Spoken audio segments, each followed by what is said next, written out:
Okay, what we have here is the two polecats. We have the standard size, which is the red webbing one, and then the small version, which is the yellow webbing one. The standard size is designed to fit poles from 180mm to 450mm, and the smaller size is to go from 125 up to 285. This is to cover the range of different poles in the fleet. We've got one that's got slightly more adjustable in there, and I'll go through that in just a little while.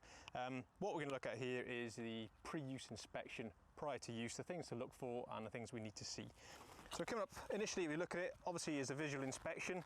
The belt itself, is it whole, is it complete, is there any glaring examples of cuts or damage or abrasion to it? Key point indicators that we look for is the adjustability in the device. When we pull through, does it lock in place? When we come to adjust it, does it open out? Carabiners, are they operative in a three-stage manner? Do they lock back and the gate close by itself? Check on the other side, same process.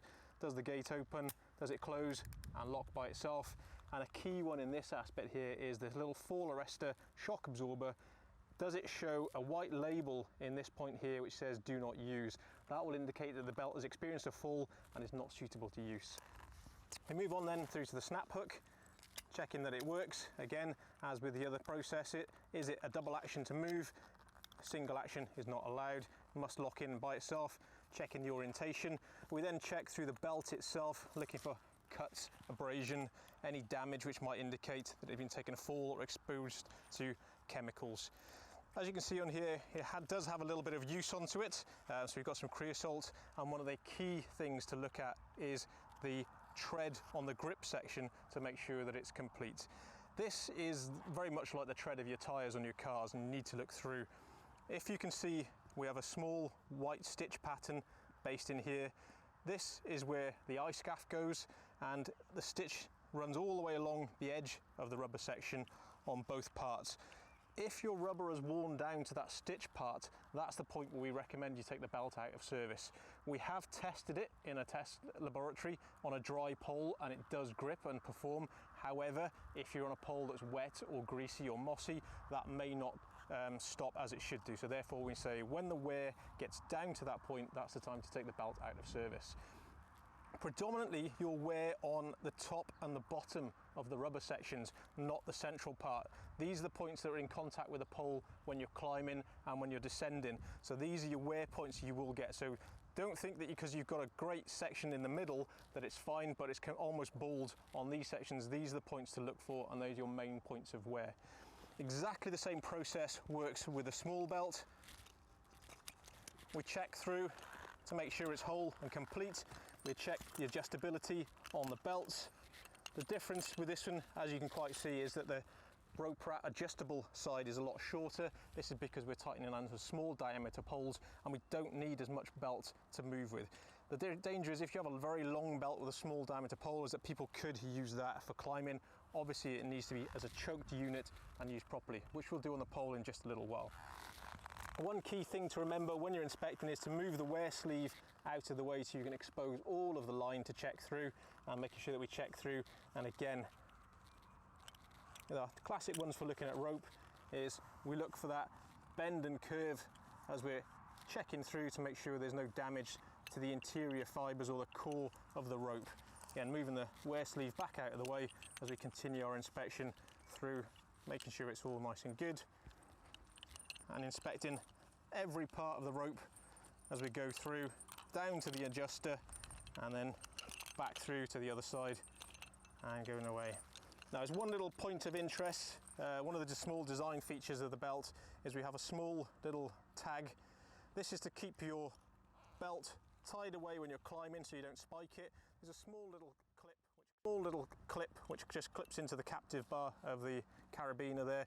Now, this is purely an option. If you feel that this becomes irritating or you don't want to climb with it, it can be removed. It's not a safety issue if this ring is removed completely. It's there as an additional feature which keeps your line tagged out of the way whilst climbing, but preferences does allow you to move it out of the way. One other aspect of preference is we have a small section of webbing here. This is just a tie-back webbing to stop areas from flapping around. This has purposely been done in white. This allows you, if you wish, to put your name or initials in place. That way you can mark that section because it's non-load bearing with a permanent marker. Any other part of the webbing, we don't encourage you to mark with a marker rather, because it can affect the polyamides. But as this is non-load bearing, that is the reason why it's there as a white piece of marker. While I'm here, we're looking at the adjustment, particularly with the small one, which is labelled SM for small. This belt has LG for large onto it, for the diameters of pole. The adjustment is quite easy. You can just bring the webbing back. I've actually got this tied in place, cinched in place. Pull the adjustment pack. That extends the webbing out fully to meet the choking circle of a pole. For this pole, will be a little bit narrower, and to adjust back in, we tighten it in. Now you will see that this webbing is not attached to the rubber in this section. That allows us to cinch it down very, very small to fit those 125 diameter poles. We do recommend that you loop the Velcro back in place afterwards. It's not a safety issue, but the belt does flap slightly when you're climbing, so that keeps it nice and snug together and makes it much easier to maneuver with it. When it comes to maneuvering, and we'll show this again on the pole, the handles are there to make life easy. I just attach this to my belt very, very quickly. I have my adjuster is on the right hand side. I have the rope on the left hand side, and the device chokes in like so around the pole. This can be used in the opposite orientation as well. We have tested this with the gate of the snap hook upright and inverted at 140 kilos, and they both operate fine. That alleviates the need for a right hand and a left-handed belt. It is ambidextrous and can be used in either orientation. Just another point of issue is once it's on, it's on. You don't need to take this section out. We do have some people who are not very comfortable with 3-stage carabiners. They are obviously safer. Putting it on here, you can leave it on for the day. This is the only aspect that needs to be opened and closed, and that is a 2-stage opening action. This is the same for both belts. They're both ambidextrous, both designed exactly the same way. The difference being is that the red belt doesn't have this section of rubber which is unattached to allow it to choke down to the smaller circles or smaller diameter poles. Okay, and now when we come to set up the belt on the pole, as you can see, approach, we've proved that the pole is true with a hammer. Coming to it, I'm just taking the one side off again, leaving the belt in place. It's nice to the point where I'm not going to trip over it and move it, and I don't need to worry about ever undoing that 3-stage carabiner. We're just going to pass the belt around the pole like so, clip it in place, and all I'm going to do now is just check where the wear sleeve is. So I might want to move this up just a little bit. We want to try where possible to sit the rings within the wear sleeve, so the ring that can't be moved and the edge of the snap hook, keeping that here helps protect the lifespan of the rope for just a little bit longer. I'm looking round, I've got a pretty good position here to begin with. I'm looking at roughly about the kind of like 4 o'clock position and about the kind of 8 o'clock position for where the points come into. Now this can be adjusted slightly depending on your preference on where the hips sit on your D-ring. Some people like it to come into more of a taper point, other people like it slightly wider. Now we have dropped it in different orientations and different diameters. It will still bite, it will still collect even when the rings are in contact with each other, but it will drop slightly when we do that. What we found in testing is that the maximum distance when the belt is set at the kind of the 4 and 8 o'clock position is about 14 centimeters difference at the front of the belt.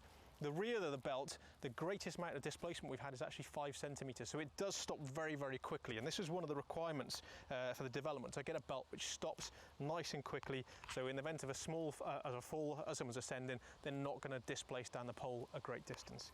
So I'm looking at my position here, feeling pretty comfortable. I can set this a little bit tighter or a little bit looser. To begin with there, I'm looking at it and thinking that's okay. I've got my double checks on, everything's attached, shock absorber is still fine, all the orientations there. I'll check this into place. What I can do is tuck this out of the way so it's not flapping and loose. And now I have a couple of options when I'm about to climb. I like to have a little bit of a test first, just get myself up to see if approaching. So spike in and do it, have a check, quickly flick up, make sure that everything is as it should be, lean back into the belt, making sure that I'm nice and comfortable. That seems to be pretty good. The pressure on my hips is quite nice, not dragging me in too much. So I think it's about ready to go. Now when it comes to climbing, we've got a couple of options. People have asked, can they climb the belt in the traditional manner by lifting the webbing up? Yes, you can. Can you hold the handles? Yes, you can. Can you slide your handles through? Yes, you can. I don't recommend that you put your wrist all the way through, because in the event of a fall, you can pull down and trap yourself, but it is perfectly acceptable to climb using your hands in this diameter, not passing the handle of the webbing past your thumb. So in that kind of manner, as you lift and climb up. It is a personal preference. Everyone's body is slightly different. Ergonomically, it might be slightly more comfortable for you.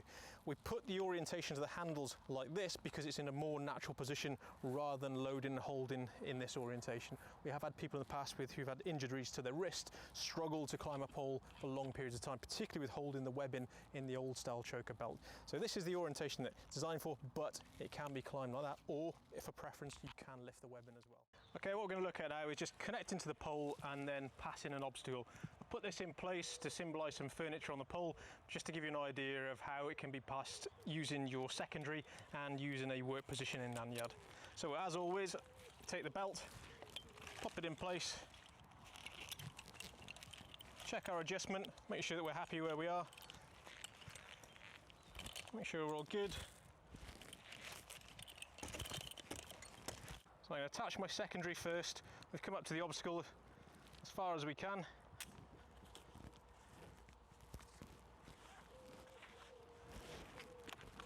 Take the sling. I'm going to try and mount it up as high as we can. Getting caught on some bits at the back.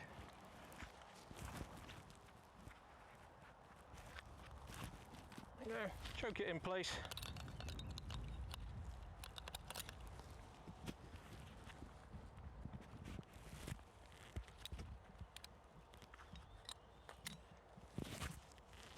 Pop that just to one side so I can see what I'm doing. So I can get up to the point here. For this one instance, I'm going to use a positioning lanyard or secondary. This one I just clip above the obstacle, clipping it on top of the polecat, taking the weight in. So now this belt is nice and loose. What I can do at this point then is just feed out some slack, which slackens the belt, and undo it, let the belt fall down, and I pass it back up on the inside of the work positioning lanyard. That stops me from crossing lines over, and I can just put it back in place nice and easily. When it's back into position, take out some of the slack, and I can loosen this belt off, take the weight back into the polecat and remove the work positioning lanyard. When coming down to an obstacle, we put our secondary in place.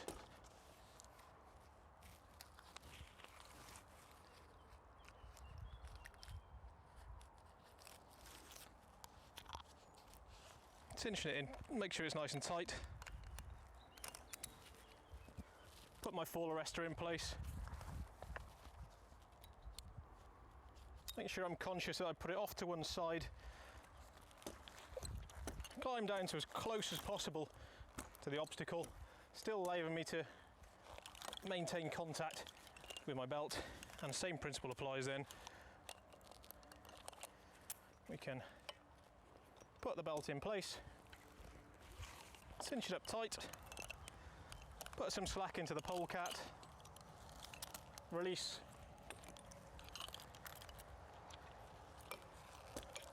spike down, and again in reverse I'm just going to pass this underneath the lanyard so I'm not crossing the lines over, bringing it round so it presents itself nicely. Now I can release my secondary.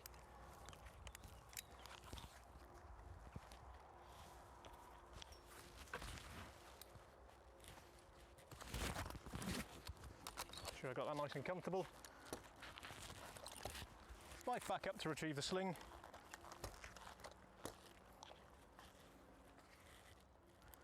Pop that back in the bag, or as I've got it attached to a carabiner, and carry on descending the pole.